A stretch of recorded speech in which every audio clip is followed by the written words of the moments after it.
Shalom untuk saudara pendengar yang dikasihi Tuhan Yesus Kristus. Selamat siang dan salam sejahtera untuk kita semuanya. Selamat datang kembali di renungan siang dan doa siang pada hari ini. Semoga saudara yang terkasih dalam keadaan sehat selalu. Kiranya damai dan sukacita Roh Kudus melimpah di dalam hati dan pikiran saudara saat ini. Sebelum kita mulai renungan pada siang hari ini, marilah kita bersama-sama berdoa. Bapa di kerajaan sorga, terima kasih atas penyertaan yang Engkau berikan kepada saya atas siang hari yang indah ini. Terima kasih telah memberi saya kesempatan untuk selalu dapat bersyukur atas segala pekerjaan yang aku kerjakan. Maka dari itu, saya mohon sertailah selalu diri ini sepanjang hari ini. Terima kasih atas berkat Tuhan hingga saat ini aku masih bisa merasakan kebaikan Tuhan dan buatlah agar bibirku selalu mengucap syukur kepadamu. Tuhan Yesus Kristus, terima kasih pada saat ini saya masih bisa bekerja. Tuhan, saat ini saya akan memulai pekerjaan saya. Berkatilah pekerjaan ini dan sertailah sepanjang saya selama bekerja pada hari ini, agar menjadi berkat bagiku, bagi keluargaku dan juga tempat saya bekerja. Berkati seluruhnya di siang hari ini agar berjalan dengan baik dan menjadi berkat untuk kami jalani bersama dengan anak Tuhan yang lainnya. Dalam nama Tuhan Yesus, aku berdoa. Amin. Sahabat saudara rohani, pembacaan ayat emas Alkitab renungan kita siang hari ini. Nats bacaan kita siang hari ini adalah, siapa saja yang berseru kepada nama Tuhan, akan diselamatkan. Tertulis di dalam kitab Roma 10 ayat 13, bacaan kita pada siang ini terambil dari kitab Roma 10 ayat 1 sampai dengan ayat 13. Saudara-saudara, keinginan hatiku dan doaku kepada Tuhan ialah, supaya mereka diselamatkan. Sebab aku dapat memberi kesaksian tentang mereka, bahwa mereka sungguh-sungguh giat untuk Allah, tetapi tanpa pengertian yang benar. Sebab, oleh karena mereka tidak mengenal kebenaran Allah dan oleh karena mereka berusaha untuk mendirikan kebenaran mereka sendiri, maka mereka tidak takluk kepada kebenaran Allah. Sebab Kristus adalah kegenapan hukum Taurat, sehingga kebenaran diperoleh tiap-tiap orang yang percaya. Sebab Musa menulis tentang kebenaran karena hukum Taurat, orang yang melakukannya akan hidup karenanya, tetapi kebenaran karena iman berkata demikian. Jangan katakan di dalam hatimu, siapakah akan naik ke sorga, yaitu, untuk membawa Yesus turun, atau, siapakah akan turun ke jurang maut, yaitu, untuk membawa Kristus naik dari antara orang mati. Tetapi apakah katanya? Ini, firman itu dekat kepadamu, yakni di dalam mulutmu dan di dalam hatimu, itulah firman iman, yang kami beritakan. Sebab jika kamu mengaku dengan mulutmu, bahwa Yesus adalah Tuhan, dan percaya dalam hatimu, bahwa Allah telah membangkitkan Dia dari antara orang mati, maka kamu akan diselamatkan. Karena dengan hati orang percaya dan dibenarkan, dan dengan mulut orang mengaku dan diselamatkan. Karena kitab suci berkata, barang siapa yang percaya kepada Dia, tidak akan dipermalukan. Sebab tidak ada perbedaan antara orang Yahudi dan orang Yunani. Karena Allah yang satu itu adalah Tuhan dari semua orang, kaya bagi semua orang yang berseru kepadanya. Sebab barang siapa yang berseru kepada nama Tuhan, akan diselamatkan. Ayat di atas terambil dari kitab Roma 10 ayat 1 sampai dengan ayat 13. Mari kita mulai renungan siang kita. Judul renungan kita hari ini adalah Tiada Alasan. Kata bijak Alkitab hari ini adalah tidak ada alasan untuk berkata tidak kepada Kristus. Cerita renungan siang kita hari ini adalah orang memiliki berbagai alasan menolak Injil.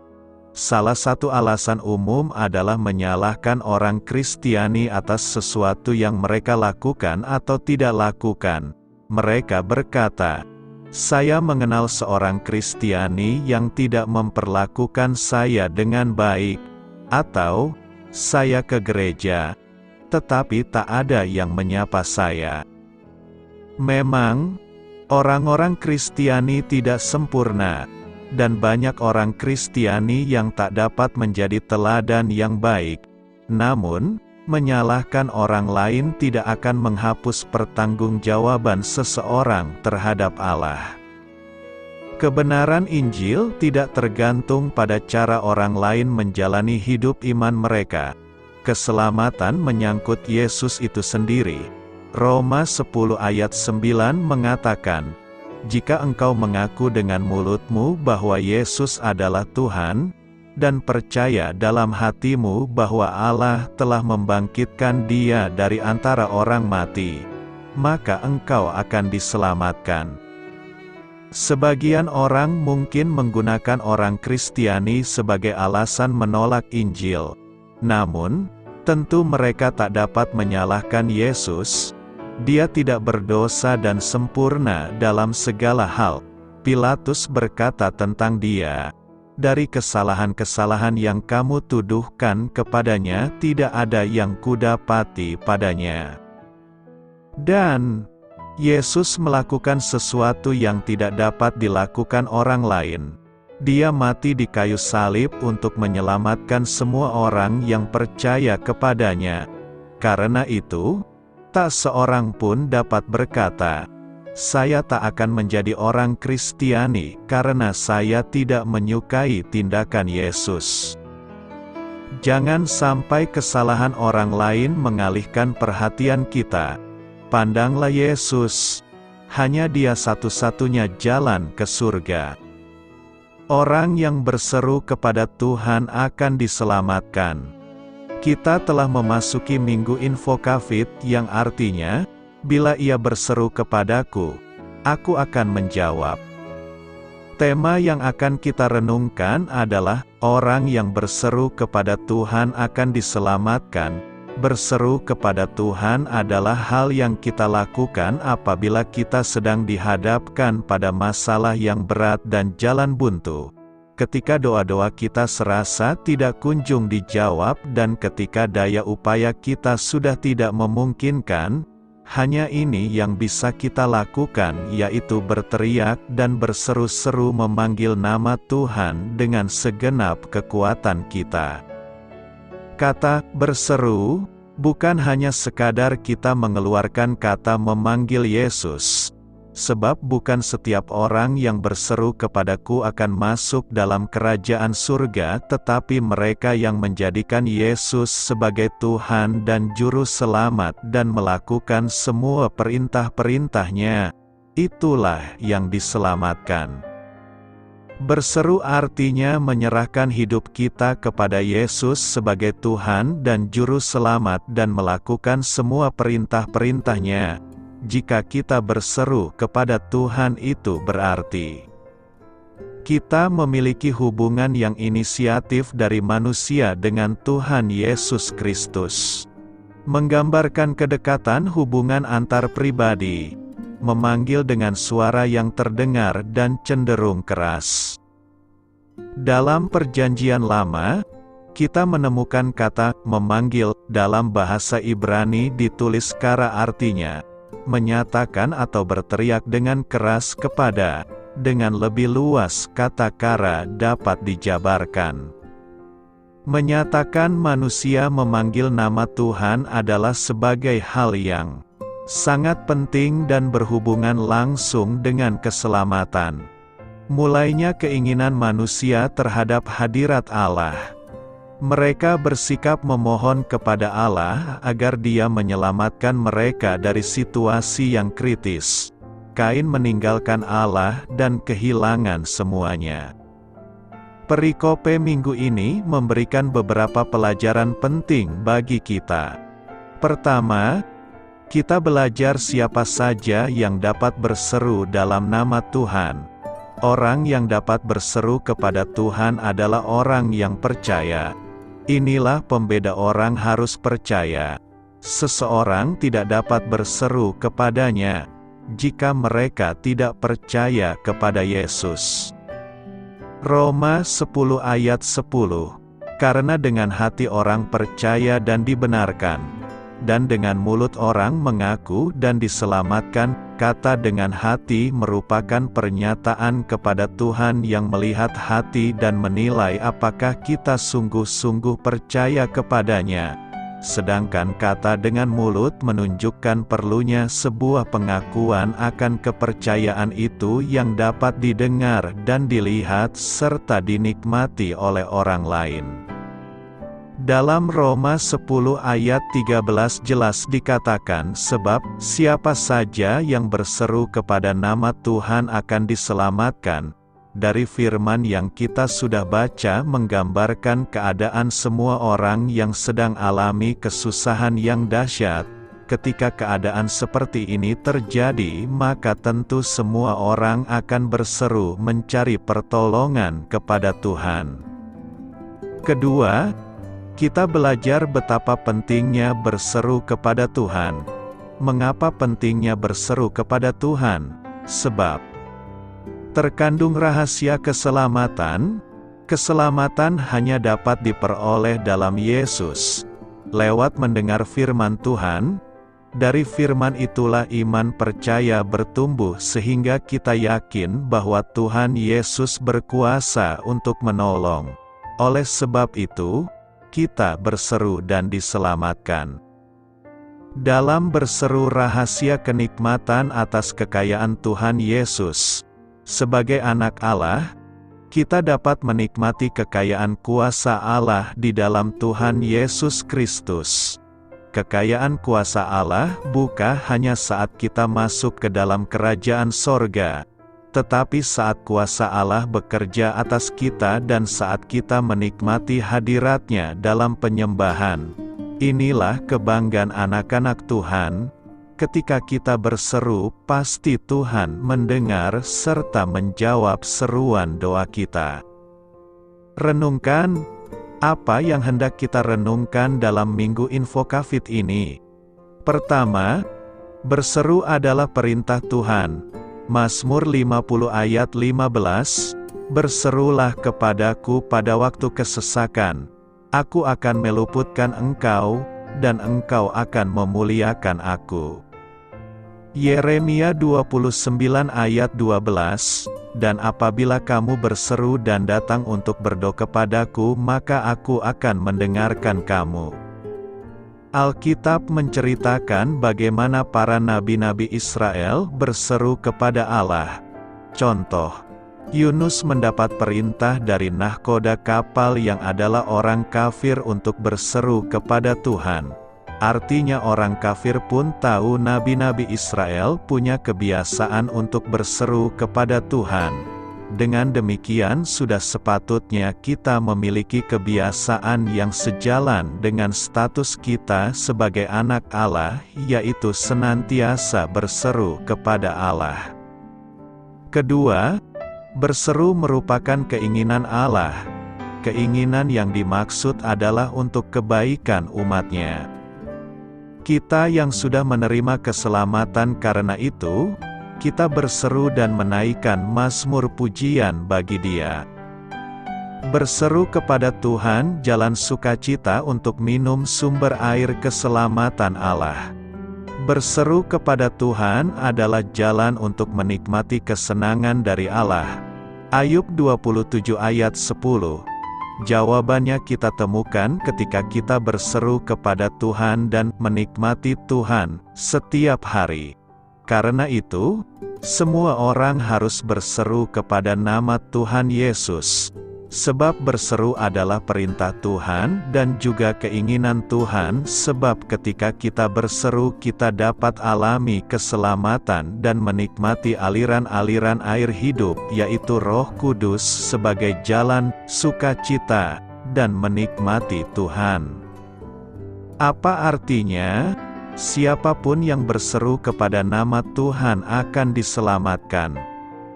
Nabi Yul menyampaikan peringatan kepada orang-orang Yehuda. Namun pesannya melampaui zamannya untuk berbicara kepada orang-orang sepanjang masa-masa lalu, saat ini, dan masa depan. Ia bercerita tentang penghakiman Allah atas dosa dan mendesak orang-orang dimanapun untuk bertobat dan kembali kepada Allah. Yul meramalkan hari ketika Roh Allah tersedia bagi setiap orang percaya. Aku akan mencurahkan Rohku kepada semua orang, putra-putrimu akan bernubuat, orang-orang tuamu akan mendapat mimpi, para remaja putramu akan mendapat penglihatan, bahkan kepada hamba-hambaku, baik laki-laki maupun perempuan, aku akan mencurahkan Rohku pada hari-hari itu. Dan setiap orang yang berseru kepada nama Tuhan akan diselamatkan. Rasul Petrus mengutip seluruh bagian dari Yul dalam Kisah Para Rasul 2 ayat 14-21 untuk menggambarkan manifestasi Roh Kudus pada hari Pentakosta. Tiba-tiba terdengar suara seperti tiupan angin kencang datang dari surga dan memenuhi seluruh rumah tempat mereka sedang duduk. Mereka melihat apa yang tampak seperti lidah-lidah api yang terpisah dan hinggap pada masing-masing lidah itu, mereka semua dipenuhi dengan Roh Kudus dan mulai berkata-kata dalam bahasa-bahasa lain ketika Roh memampukan mereka. Petrus melihat pencurahan Roh. Pasca kebangkitan ini sebagai bagian dari penggenapan nubuatan Yul, dengan tanda-tanda dan keajaiban-keajaiban yang menakjubkan di langit dan di bumi. Nubuatan lengkapnya baru akan tergenapi pada hari-hari terakhir. Namun Roh Allah dicurahkan pada hari Pentakosta dengan cara yang segar dan tetap tersedia bagi semua orang yang berseru kepada nama Tuhan. Menyerukan nama Tuhan mengungkapkan keakraban dan koneksi, seperti mengenal nama Tuhan. Ungkapan tersebut menandakan identifikasi sebagai anggota keluarga Allah. Barang siapa berseru kepada nama Tuhan, ia mengaku Yahweh sebagai Tuhannya sendiri. Konsep ini berasal dari permulaan zaman ketika manusia mulai berseru kepada nama Tuhan. Tuhan selalu mencari suatu umat, termasuk perwakilan dari segala bangsa, untuk mengabdikan diri mereka kepadanya. Rasul Paulus mengutip Yul untuk mendukung klaimnya bahwa pesan keselamatan dalam Yesus Kristus adalah untuk semua orang. Sebab tidak ada perbedaan antara orang Yahudi dan orang bukan Yahudi. Tuhan yang sama adalah Tuhan atas semua dan dengan limpah memberkati semua yang berseru kepadanya. Sebab setiap orang yang berseru kepada nama Tuhan akan diselamatkan. Orang Yahudi dan bukan Yahudi serta orang-orang dari setiap bangsa menerima janji keselamatan Allah atas dasar yang sama melalui iman kepada Yesus Kristus. Tidak ada seorang pun yang dikecualikan. Setiap orang mempunyai kesempatan untuk berseru kepada nama Tuhan dan dibebaskan dari dosa, diampuni, dan diselamatkan. Paulus menekankan penyebutan nama Tuhan dengan suara keras dan juga dalam hati. Jika kamu berkata dengan mulutmu, Yesus adalah Tuhan dan percaya dalam hatimu, bahwa Allah telah membangkitkan Dia dari antara orang mati, maka kamu akan diselamatkan.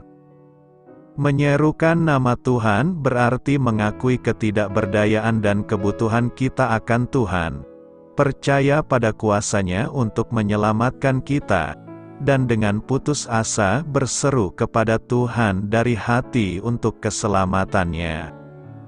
Mereka yang berseru kepada nama Tuhan menaruh pengharapan mereka kepada Allah yang hidup, yang adalah juru selamat semua orang, dan terutama mereka yang percaya. Anak-anak Tuhan berseru karena rasa tidak mampu, ketergantungan, dan keyakinan sejati bahwa hanya Dia yang dapat diandalkan untuk menyelamatkan. Siapapun yang percaya kepada Yesus Kristus dengan percaya kepadanya akan diselamatkan.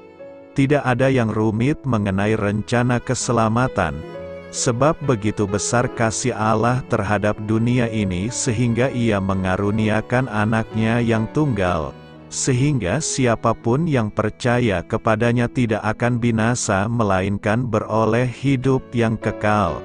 Sebab Allah mengutus Anak-Nya ke dunia bukan untuk menghukum dunia, melainkan untuk menyelamatkan dunia melalui Dia. Alkitab dengan jelas mengajarkan bahwa kita tidak perlu melakukan pekerjaan apapun untuk diselamatkan. Menyerukan nama Tuhan bukanlah tindakan yang menyelamatkan kita. Anugerah Tuhan menyelamatkan kita melalui iman. Kita tidak bisa mendapatkan keselamatan dengan cara apapun. Kasih karunia Allah adalah sumber keselamatan kita, dan kita menerima kasih karunia itu melalui iman. Kita berseru kepada Allah sebagai pernyataan iman, dan sebagai ciptaan baru di dalam Kristus. Kita akan berseru kepada nama Tuhan dan Juru Selamat kita selama kita hidup. Apakah jalan yang ada di kitab Roma merupakan jalan menuju keselamatan? Jalan Roma menuju keselamatan adalah cara menjelaskan kabar baik keselamatan dengan menggunakan ayat-ayat dari kitab Roma. Jalan Roma adalah sebuah metode yang sederhana namun ampuh untuk menjelaskan mengapa kita membutuhkan keselamatan, bagaimana Allah menyediakan keselamatan, bagaimana kita dapat menerima keselamatan, dan apa saja hasil dari keselamatan. Ayat pertama dalam jalan Roma menuju keselamatan adalah Roma 3 ayat 23. Sebab semua orang telah berbuat dosa dan telah kehilangan kemuliaan Allah. Kita semua telah berdosa. Kita semua pernah melakukan hal-hal yang tidak menyenangkan Tuhan. Tidak ada orang yang tidak bersalah. Roma 3 ayat 10-18 memberikan gambaran rinci tentang seperti apa dosa dalam hidup kita. Kitab suci kedua tentang jalan Roma menuju keselamatan. Roma 6 ayat 23b. Mengajarkan kita tentang akibat dosa, sebab upah dosa adalah maut. Tetapi karunia Allah adalah hidup yang kekal melalui Yesus Kristus, Tuhan kita.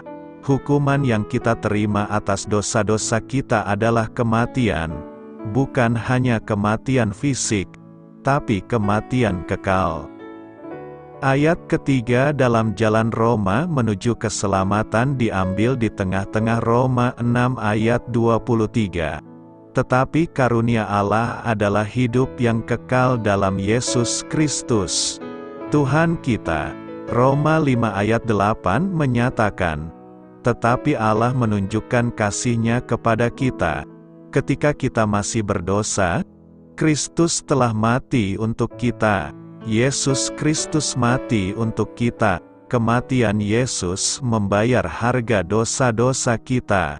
Kebangkitan Yesus membuktikan bahwa Allah menerima kematian Yesus sebagai penebus dosa kita. Perhentian keempat dalam jalan Roma menuju keselamatan adalah Roma 10 ayat 9. Sebab jika kamu mengaku dengan mulutmu bahwa Yesus adalah Tuhan dan percaya dalam hatimu bahwa Allah telah membangkitkan Dia dari antara orang mati, maka kamu akan diselamatkan. Karena kematian Yesus demi kita, yang harus kita lakukan hanyalah percaya kepadanya, mempercayai kematiannya sebagai pembayaran atas dosa-dosa kita dan kita akan diselamatkan. Roma 10 ayat 13 mengatakannya lagi, sebab setiap orang yang berseru kepada nama Tuhan akan diselamatkan. Yesus mati untuk membayar hukuman dosa kita dan menyelamatkan kita dari kematian kekal. Keselamatan, pengampunan dosa, tersedia bagi siapa saja yang percaya kepada Yesus Kristus sebagai Tuhan dan Juru Selamat. Aspek terakhir dari jalan Roma menuju keselamatan adalah hasil dari keselamatan. Roma 5 ayat 1 memuat pesan yang luar biasa ini. Sebab itu, karena kita telah dibenarkan karena iman, kita mempunyai perdamaian dengan Allah melalui Tuhan kita Yesus Kristus. Melalui Yesus Kristus kita dapat mempunyai hubungan damai dengan Allah. Roma 8 ayat 1 mengatakan, demikianlah sekarang tidak ada penghukuman bagi mereka yang ada di dalam Kristus Yesus. Karena kematian Yesus demi kita, kita tidak akan pernah dihukum karena dosa-dosa kita. Akhirnya, kita memiliki janji Allah yang berharga ini dari Roma 8 ayat 38-39. Sebab aku yakin, bahwa baik maut, maupun kehidupan, baik malaikat-malaikat, maupun setan-setan, baik yang ada sekarang, maupun yang akan datang, atau kuasa-kuasa apapun, baik yang di atas, maupun yang di bawah, atau apapun di antara segala ciptaan, tidak akan mampu untuk memisahkan kita dari kasih Allah yang ada dalam Kristus Yesus, Tuhan kita. Apakah Anda ingin mengikuti jalan Roma menuju keselamatan? Jika iya, berikut doa sederhana yang bisa Anda panjatkan kepada Tuhan. Mengucapkan doa ini adalah cara untuk menyatakan kepada Tuhan bahwa Anda mengandalkan Yesus Kristus untuk keselamatan Anda. Kata-kata itu sendiri tidak akan menyelamatkan Anda. Hanya iman kepada Yesus Kristus yang dapat memberikan keselamatan. Tuhan, aku tahu bahwa aku telah berdosa terhadap-Mu dan pantas menerima hukuman. Namun Yesus Kristus menanggung hukuman yang pantas saya terima sehingga melalui iman kepadanya saya dapat diampuni. Dengan bantuan-Mu, aku menaruh kepercayaanku kepada-Mu untuk keselamatan. Terima kasih atas rahmat dan pengampunan-Mu yang luar biasa anugerah hidup kekal. Amin. Sudahkah Anda membuat keputusan untuk Kristus karena apa yang telah Anda pelajari melalui jalan Roma menuju keselamatan? Tidak ada perbedaan Yahudi dan Yunani. Roma 10 ayat 12 berkata demikian. Sebab tidak ada perbedaan antara orang Yahudi dan orang Yunani. Karena Allah yang satu itu adalah Tuhan dari semua orang, kaya bagi semua orang yang berseru kepadanya. Pernyataan tidak ada perbedaan Yahudi dan Yunani merupakan pokok pikiran surat Roma. Kitab Roma mengemukakan prinsip Tuhan yang sama. Tidak ada perbedaan menghadapi manusia dalam hal hukuman dosa, pembenaran Allah oleh karena iman, kuasa Injil yang menyelamatkan manusia, memberkati orang yang melakukan kebaikan, menghukum orang yang melakukan kejahatan, dibenarkan Allah karena iman dalam Kristus, dipilih untuk dipakai sebagai senjata kebenaran, prinsip terhadap pohon zaitun yang tidak berbuah, melaksanakan ringkasan hukum Taurat, Kristus sebagai pelayan kebenaran Allah, dan hutang Injil Rasul. Tidak ada satu bangsa pun diberikan status khusus, atau disediakan keselamatan khusus. Apabila Allah menyediakan keselamatan khusus kepada orang Yahudi, maka perlu dipertanyakan keselamatan yang manakah itu? Apakah ada keselamatan yang lain di luar penebusan darah Yesus Kristus? Baik dalam seluruh surat Roma, maupun dalam seluruh kitab Perjanjian Baru kita tidak menemui pandangan tersebut. Apakah orang Yahudi memiliki status yang khusus? Seakan-akan memang ada. Jika dilihat dari perjanjian yang diadakan Allah dengan Abraham, Ishak, Yakub, Musa, Daud. Tetapi surat Ibrani 8 ayat 7 jelas menunjukkan bahwa sekiranya perjanjian yang pertama itu tidak bercacat, tidak akan dicari lagi tempat untuk yang kedua. Demikian juga dalam kitab Yeremia 31 ayat 31-34 dalam perjanjian lama dengan jelas menubuatkan Tuhan akan mengadakan perjanjian yang baru dengan kaum Israel dan kaum Yehuda. Dengan perjanjian yang baru ini Allah akan menaruh dan menuliskan hukum Taurat itu dalam hati mereka. Dikatakan perjanjian yang baru, berarti yang pertama telah menjadi usang, dan apa yang telah menjadi tua dan usang, telah dekat kepada kemusnahannya. Jadi, jelas perjanjian baru yang dimeteraikan oleh darah Kristus telah menggantikan perjanjian yang lama. Maka status khusus yang dimiliki orang Yahudi dalam perjanjian yang lama itu, tidak lagi dimiliki dalam perjanjian yang baru. Dalam surat Roma, 3 kali menyebutkan pertama-tama orang Yahudi, kemudian orang bukan Yahudi, setiap bangsa. Hal itu hanya menunjukkan kronologi waktu. Karena keselamatan itu berasal dari bangsa Yahudi, maka menurut urutan waktu mereka terlebih dulu menerima Injil. Tetapi bukannya ada lagi Injil yang khusus.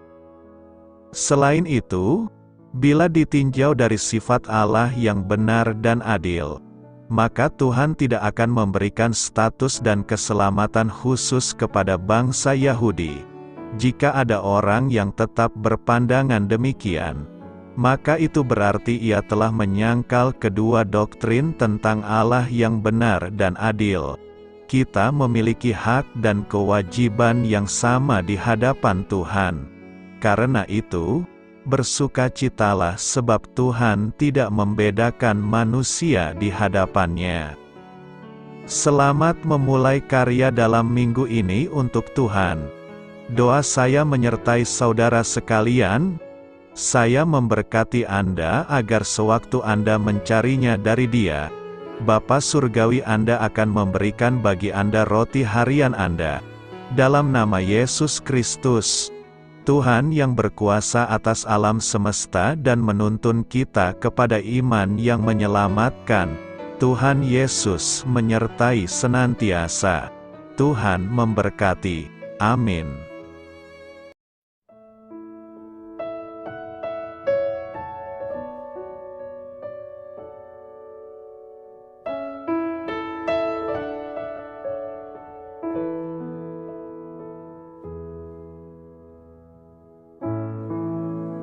Demikianlah renungan firman Tuhan pada siang hari ini. Semoga menjadi kekuatan di dalam hidup kita dan menjadikan kita pribadi yang lebih sukses. Sebelum kita memulai aktivitas hari ini, marilah kita berdoa. Bapa kami yang ada di sorga, terima kasih atas kasih dan kebaikan Tuhan yang begitu besar buat kami. Tuntunlah perbuatanku agar di sepanjang hari ini saya bisa bekerja sebaik-baiknya, tidak pernah jemu menolong sesama, selalu ramah dan tahu terima kasih, menghayati iman dan mengamalkannya dengan sekuat tenagaku. Semua ini saya sampaikan kepadamu, dengan pengantaraan Kristus, Tuhan kami. Allah, Bapa kami bersyukur kepadamu, bahwa dengan bekerja kami boleh ambil bagian di dalam karya-Mu mensejahterakan dan membahagiakan umat manusia. Kami mohon bimbingan-Mu dalam melaksanakan pekerjaan kami hari ini. Bimbinglah kami agar sanggup bekerja dengan semangat kasih, dengan riang, rajin dan jujur. Terima kasih, Tuhan. Amin. Dalam nama Tuhan Yesus Kristus Tuhan dan Juru Selamat kami, Bapa kami yang baik, kami mengucap syukur dan berdoa. Amin. Biarlah firman Tuhan menjadi pengingat untuk kita semua, bahwa tuntunan dari Roh Kudus akan selalu memberi jalan keluar bagi setiap permasalahan hidup kita, dan memberi kedamaian di hati kita. Amin. Sampai jumpa di renungan siang saudara rohani berikutnya. Shalom.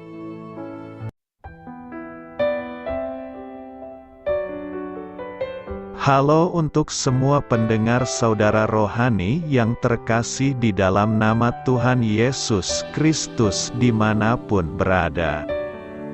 Mari dukung kami, tim redaksi Renungan Harian Saudara Rohani, dengan cara memberikan bantuan, kritik dan masukan. Saudara dapat memberikan masukan melalui kolom komentar di bawah atau mengirim kepada kami langsung melalui email yang tertera di layar Anda, saudararohani@gmail.com. Jika saudara terberkati melalui renungan ini, saudara dapat mendoakan kami dan memberikan bantuan lainnya dengan mengirim email kepada kami. Saya berdoa agar saudara sekalian bahagia dan sehat selalu. Amin.